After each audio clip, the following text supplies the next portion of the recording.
Bismillah ar-Rahman ar-Rahim. In Surah Mu'minun, verse 115, Allah says, أَفَحَسِبْتُمْ أَنَّمَا خَلَقْنَاكُمْ عَبَثًا وَأَنَّكُمْ إِلَيْنَا لَا تُرْجَعُونَ. Then did you think that we created you uselessly and that to us you would not be returned? Now this is a surah that was revealed in Makkah, and it's called Surah Mu'minun because it explains the stark difference between someone who's a mu'min, so he really does understand the purpose of his existence, the reason for his creation, and someone who clearly doesn't. So just to elaborate on what this verse actually means. Imagine if I were to tell you that I have just been offered this amazing job in which I will be working for a company that has given me this great designation. Okay, and my title will be Vice President. I will work 7 days a week. I will be given an excellent package, many benefits, many perks in the form of houses and cars. And I will also be given this really good salary at the end of the month. And also imagine that I tell you my office will be amazing. It has an excellent work environment. There is this great atmosphere and everything will just be perfect. Now, what is the obvious question that you will ask me? Right? The question is, well, what's the job? As vice president, what do you have to do? And imagine if I respond to your question by telling you, listen, I just told you the job.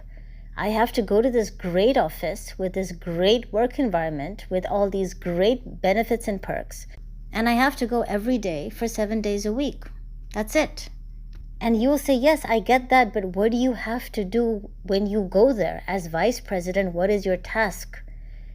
And imagine if I tell you, well, nothing. I just have to play games on my phone, chit-chat with friends, eat, drink, and enjoy until it's 5 p.m. And at 5 p.m., I get to go home. Now, what's your next question going to be? Well, who's your boss? Do you have someone you have to report to? Isn't there someone who is expecting some kind of work from you? Isn't there someone who's going to be keeping an eye on you? And imagine if I say no. There is nobody there to keep an eye on me. It's complete party time, 7 days a week, in exchange for this great salary and for these great benefits. Now, at that point, every single one of you will think I'm crazy. Right? You'll think there's something definitely wrong, there's something very fishy about this job, or I've just lost my mind.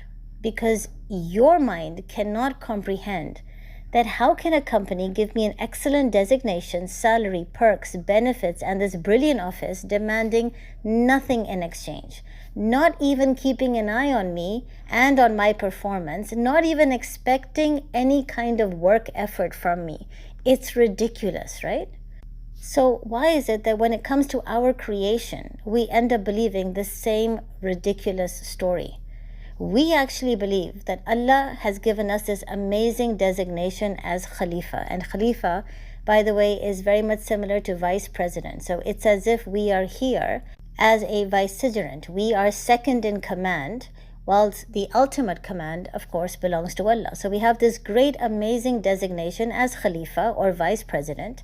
We are also the best of Allah's creation. So we are Ashraful Makhluk. And God has given us this brilliant and beautiful work environment called dunya, which has houses and cars and entertainment, friends, all kinds of amazing things.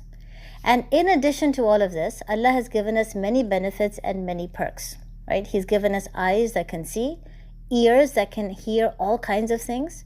We have this really advanced and intellectual mind.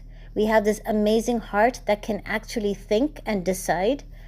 And Allah has promised us sustenance and rizq that will be given to us every single day, very similar to a handsome salary package at the end of the month. But we actually think Allah wants nothing in exchange. So He's given us everything and He wants nothing from us. All we have to do is chase our dreams, follow our desires, enjoy ourselves, and have fun. There's no struggle involved. There is no one we even have to report to. And that is why, according to this surah, when we are standing in front of Allah on the Day of Judgment, at that point, those of us who wasted our time here in life will be asked, أَفَحَسِبْتُمْ أَنَّمَا خَلَقْنَاكُمْ عَبَثًا وَأَنَّكُمْ إِلَيْنَا لَا تُرْجَعُونَ. Did you honestly think we created you for no purpose? There was no job, there was no mission. There was nothing that we designed you for, and that you would not be held accountable. There was no boss that you had to report to. How could you even think that? Did your brain not tell you that this just doesn't add up? Did your mind not tell you that this just doesn't make any sense? Something's wrong. How could you possibly believe something as ridiculous as this? So this is a verse I want you all to ponder on. I want you all to tell me in the comment section, how does this verse relate to you? How does it speak to you? What does it mean to you? Assalamu alaikum.